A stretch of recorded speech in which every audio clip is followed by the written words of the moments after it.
So, Fozzie says that is the rugby that we all want to watch. Do you agree?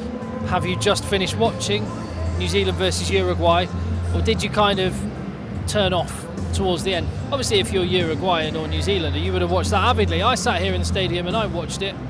But let me just show you the stadium, just to give you an idea. I'm not ragging on anyone. I want to talk about the game. But you can see the stadium was full tonight. Like 58,000 people were in, which was fantastic. The game's just finished. There's New Zealand and Uruguay doing handshakes and stuff. But I don't know if you can see it. The stands, you can see all the seats. I reckon by full time, less than half full. Well, or around half full would be my guess. So I only bring that up now, not to put a downer on things, because actually there's a lot to love about the New Zealand performance and about Uruguay, and I'll talk about those in a second. But I thought, bearing in mind, after Italy got absolutely panned last week, Ian Foster came out and said that's what rugby fans want to see. And I just think it's a relevant and important time to bring that up, because look, okay, let me get some things out of the way. 150 up for Sam Whitelock. Absolutely love that I was here to see that. What a legend of a player. What a guy. So that's fantastic. New Zealand, oh my goodness me. I was here for their game against Italy last week. Here tonight for this game against Uruguay. Their core skills are phenomenal. Some of the running lines, some of the handling at pace is wonderful to watch. Wonderful to watch. And there were some great tries tonight. Some great bits of individual skill. Watching D-Mac play was fantastic. Loved it. Uruguay, my goodness, haven't they been a joy? The attitude, the willingness to just go and play and have a crack, whoever the opponent. I know that their target was to win 2 games in this World Cup, and they were disappointed they didn't manage to get closer to Italy. 73-0 was that? Was that what it finished? I lost count. I want to see Uruguay at other World Cups. I want to see them up against other top opposition. I want to see them develop. But I mean, I'll turn it around and show you. I was in the stadium 2 weeks ago when Ireland and South Africa played, and that tells you everything about what rugby fans want. The ground's empty. People lost interest. This is not what rugby fans want. So again, just building on my video I made yesterday in the channel, we've got to find a way to close this gap, and we've got to have a long-term vision and support Uruguay and all the fantastic work that they're doing, so that we can get closer to that in the future. Other things that I loved, oh my goodness me, I love the Uruguayan national anthem. It's an absolute banger. It really is. And to have that Uruguayan anthem, banger that it is, followed up by not just a haka, but the first time I've ever watched live the Capo Panga. Loved that. I don't know, it always strikes me, and again, if you're a Kiwi, please let me know, or if you know, please tell me. It always seems to me that the Capo Panga is reserved for maybe slightly special occasions. It could be because Sam Whitelock had his 150th, but it could also be, I don't know, in my head I made up the story that it's a sign of respect for how Uruguay have gone about their business in the Rugby World Cup. That may have nothing to do with it. I don't know how and why the decision on which haka is made.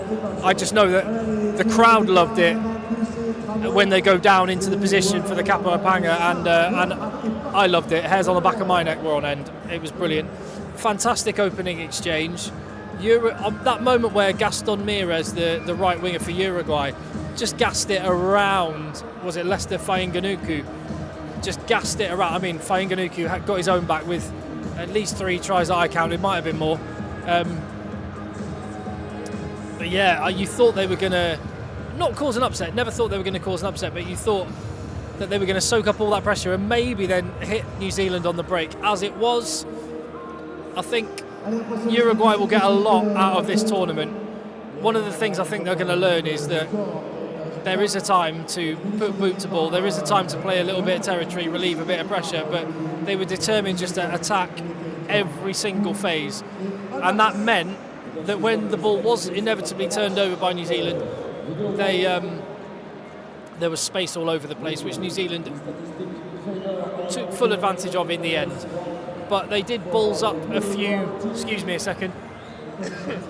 New Zealand did balls up quite a few opportunities towards the start of the game, didn't they? And you come up against better teams, Ireland, in a quarter-final, you have to take every opportunity you get. But I have to say, it's hard to judge New Zealand, isn't it? Because they were also, I think they got sucked into, or maybe they went into the game with the full intention of being loose.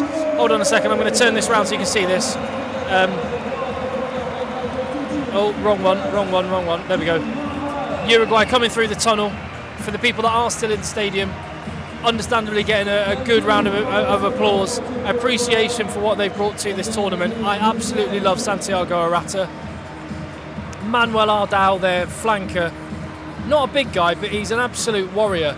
And the other thing, I had a look, admittedly, during the last 20 minutes of the game, I had a look at, because, as I say, the game ceased to be that interesting as a spectacle. I started looking up where the Uruguayan players play, and 21 of them play domestically in Uruguay. And of the other 33 members of the squad, 12 of them, as they're split between Pro D2 in France. There are 2 players that play in the top division in France. Pro D2, the 3rd division in France, and MLR in America. I'm really sorry about this. Oh, I need some water. I'm talking loud above the music and whatnot. Anyway, so what they've done is phenomenal. They did better than Italy did against New Zealand, and that should be both a source of pride for Uruguay and a source of shame for Italy and the embarrassment that last week was. New Zealand, we can't really learn anything about them from that, can you? Other than, they've got players with incredible ability. D-Mac's filthy chip and chase, gather and flick pass was outrageous. But that was really a bit more of a training run for New Zealand. They've done what they needed to do. I'm not knocking it. I'm just, again, following on from the video that's in the channel now, and if you haven't seen it, please hit subscribe, go check out other videos, and that should be our focus, is how can we close that gap.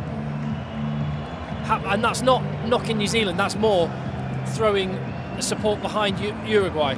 And they've got the Super Rugby Americas competition with 7 club teams from, Brazil, Argentina, Chile, Uruguay.